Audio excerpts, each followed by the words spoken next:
है रामपुर गांव की, जहाँ के मर्द महिलाओं को हमेशा नीचा दिखाने की कोशिश में रहते। अरे अभी तक खाना नहीं आया, क्या मुझे एक और शादी करने की जरूरत है? नहीं जी नहीं, ऐसा मत करना, वरना मैं कहाँ जाऊंगी। खाना लेकर मैं अभी आई जी। गांव की पंचायत में भी फैसले हमेशा औरतों के खिलाफ ही रहते। मैं जो फैसला सुनाता हूँ वो भगवान की आज्ञा होती है। इस लड़के ने अपने मन से शादी करके अच्छा नहीं किया। लड़के को घर भेज दो और इसकी शादी इसकी जाति की किसी लड़के से करवा दो। लेकिन ये लड़की, इसे तो गांव के बाहर निकाल दो। नहीं नहीं जमींदार साहब, ये क्या बोल रहे हैं? ऐसा नहीं हो सकता। मेरी बेटी मासूम है, इसे अच्छे बुरे की समझ नहीं है।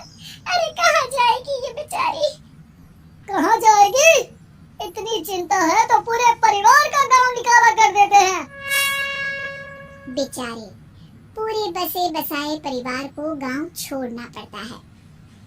चाहे जो हो, अगर बेटियों को कंट्रोल नहीं कर सकते तो गांव में रहने का कोई मतलब नहीं है।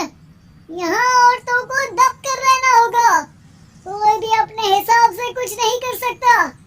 सब ईश्वर की मर्जी से ही होगा। तभी गांव का एक आदमी दौड़ा दौड़ा आता है। सरपंच साहब, जमींदार साहब, वो कालिया है ना, उसकी बेटी पढ़ने के लिए शहर जा रही है। अच्छा, ये कब हो गया? और कालिया की हिम्मत कैसे हो गई ऐसा करने की? लेकर आओ उसे और उसकी बेटी को।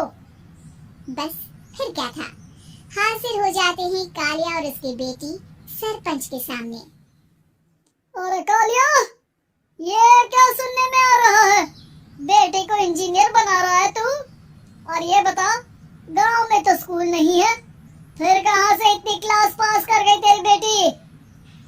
राधा, जो कि कालिया की बेटी है, उसे लगता है कि सरपंच उसकी तारीफ कर रहे हैं। सरपंच जी, मैंने ऑनलाइन पढ़ाई की है, डिस्टेंस लर्निंग से।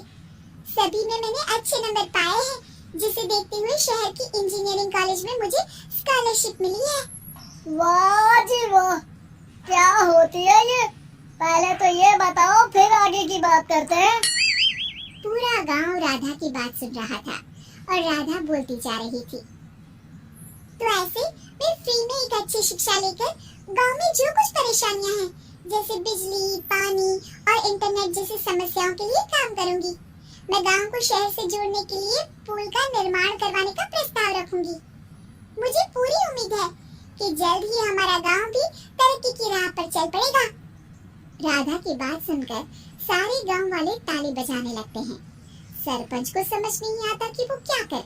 चुप रह नादान लड़की, गांव के खिलाफ जाने के लिए तुझे गांव से बेदखल कर दिया जाएगा, वो भी पूरे परिवार के साथ। और हाँ, अगर ठीक से गांव में रहना चाहती है तो ये पढ़ाई लिखाई छोड़ दे। हम तेरे लिए गांव का कोई होनहार लड़का देखेंगे। तभी गांव का एक आदमी बोल पाता है। अरे नहीं नहीं सरपंच जी, राधा बिटिया जो बता रही है, अगर वैसा हो जाए तो हम लोगों को पैसा कमाने के लिए बाहर नहीं जाना पड़ेगा। हाँ जी, और ना ही कोसों दूर पानी के लिए भटकना पड़ेगा। हमारे बच्चे भी अच्छी पढ़ाई कर सकेंगे और आगे बढ़ेंगे, ना कि हमारी तरह खेती करते बैठेंगे। क्यों गांव वालों, राधा बिटिया का साथ देना चाहिए ना? सरपंच देखता है कि गांव राधा के साथ है तो वो चुप हो जाता है। वो घर आकर अपने सलाहकार से बात करता है, जो बहुत ही चालाक किस्म का इंसान होता है। अरे सरपंच साहब, आपको बहुत ही होशियारी से काम लेना पड़ेगा। एक बार गांव तरक्की कर गया, यहाँ के बालक पढ़ लिए तो कोई ना पूछेगा आपको। और फिर ये जो बेटा और बेटी है ना आपके, इनको भी आम लोगों की तरह ही जीवन जीना होगा। हाँ, लेकिन करे तो क्या करे?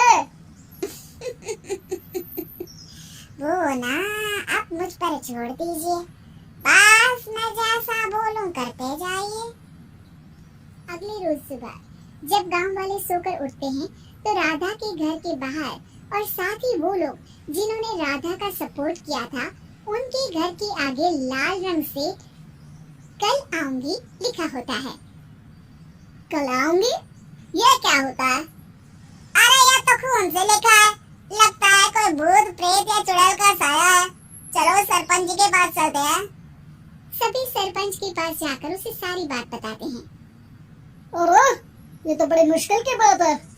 चलो मैं एक बाबा को जानता हूँ, उन्हें बुला लेता हूँ। सरपंच बाबा को लेकर गांव के घर के बाहर जाता है। ओहो, तो ये वो चुड़ैल है जो उन लोगों को निशाना बनाते हैं जो गांव को बदलने का सपना देखते हैं। वो गांव को ऐसे ही संपन्न देखना चाहती है। वो नहीं चाहती कि कोई बाहरी यहाँ का कायाकल्प करे। क्या तुम लोगों में से किसी ने गांव को बदलने की सोच रखी है? तभी राधा की माँ रोते रोते आती है। मेरी राधा घर से गायब हो गई है। अरे कोई तो बचाओ, मेरी बच्ची कहाँ गई?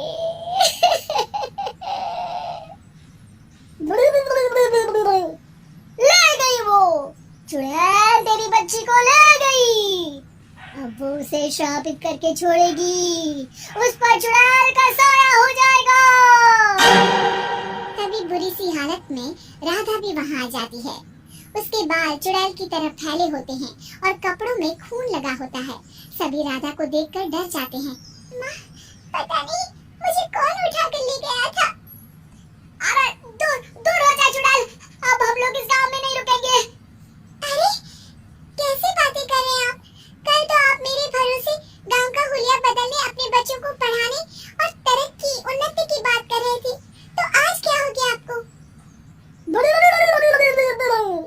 ये फिर तुम लोगों को बहकाएगी।